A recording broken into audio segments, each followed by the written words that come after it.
प्रभु में सबका अभिवादन करते हैं। एक और नए दिन के नए रोशनी के साथ मैं पास्टर जुनैद कुरियाकोस दिव्य वचन में आपका स्वागत करते हैं। आज का हमारा विषय है असीम सामर्थ और नजरिया। दूसरा कुरिन्थियों का पत्री 4 अध्याय 7 से 10 तक आयत से हम मनन करेंगे। आयत 7 इस प्रकार है, परंतु हमारे पास वो धन मिट्टी के बर्तनों में रखा है कि यह असीम सामर्थ हमारी ओर से नहीं वरन परमेश्वर ही की ओर से ठहरे। कुरिन्थियों के नाम पौलुस की दूसरे पत्री के 4 अध्याय तेजोमय सुसमाचार के बारे में बताते हैं। प्रभु यीशु मसीह का सुसमाचार हमारे मनों में प्रकाश लाया है। इस संसार के ईश्वर ने अविश्वासियों के मन को अंधेर कर दिया।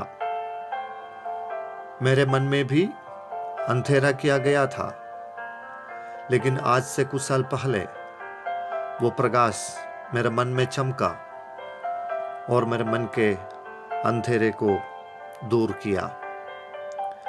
वो प्रकाशन दमस्क के रास्ते प्रेरित पौलुस के जीवन में भी चमका।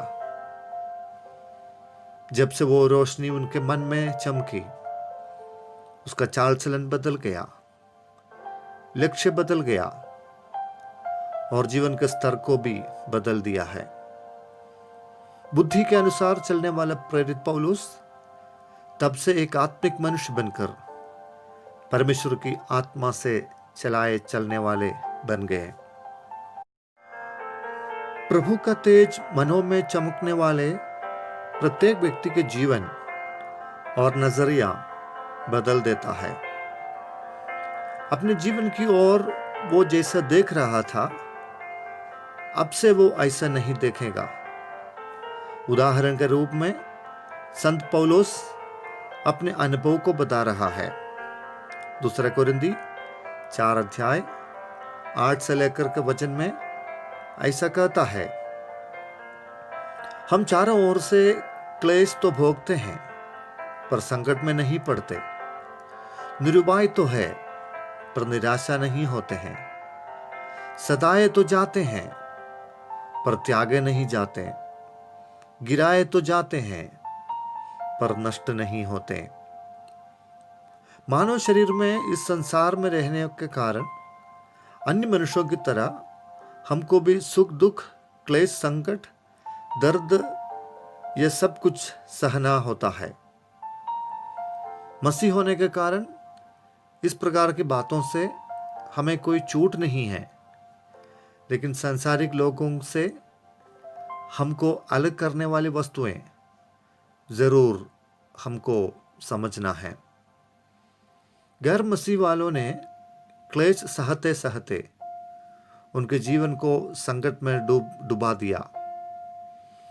कितनों का जीवन संकट के कारण असमय में खत्म हो गया, लेकिन बड़े क्लेश में पड़ने के बावजूद भी आज मैं और आप इसलिए जीवित रह रहा है कि प्रभु की सामर्थ हमको रहने की शक्ति दी और उससे बढ़कर उन सब विपरीत परिस्थितियों पर जय पाने के लिए हमारे मदद किया।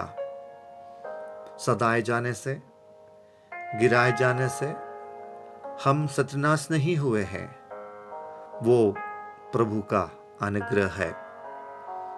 प्रभु यीशु मसीह के द्वारा परमेश्वर की असीम सामर्थ पाने वालों का नजरिया जीवन के संदर्भ में बदल जाता है। वो अभी अपनी कमजोरी को नहीं, अपने सामर्थ्य को देखता है। अपने संकट को नहीं, प्रभु के आनंद को अनुभव करता है। वो अपनी गरीबी को नहीं, प्रभु में महिमा के धन को देखता है। वो अपनी बीमारी को नहीं, प्रभु की चंगाई को देखता है और जीवन में अनुभव करता है। रोमियों के पुस्तक 8 अध्याय के 37 पद में प्रेरित पौलुस लिखा है, उन सब बातों में हम उसके द्वारा जिसने हमसे प्रेम किया है, जयवंत से भी बढ़कर है। हम नहीं, प्रभु हमारे अंदर उंडेला गया असीम सामर्थ हमको जय प्रदान करने में मदद करता है। इसलिए आज सुबह अपने सारे माहौल को, कष्ट, क्लेश, संकट को बताएं कि तुम मुझे हरा नहीं सकते हैं, क्योंकि मेरे अंदर परम प्रधान की सामर्थ है। उसने सब बातों पर जय पाया है और मैं उस जय का जश्न मना रहा हूं। प्रार्थना करें। सामर्थी पिता, आपके आशीषमय वचन के लिए धन्यवाद। आप हमको सामर्थ प्रदान करता है। उस असीम सामर्थ से हमारे जीवन के हर हालातों पर हम विजय प्राप्त कर सकता है, क्योंकि आपने विजय पाया और उस जय के उत्सव में हमें चला रहा है। इस वचन सुनने वाले प्रत्येक के जीवन में आशीष करें, जयवंत जीवन जीने के लिए सहायता कर। यीशु प्रभु के नाम से प्रार्थना मांगते हैं, आमीन।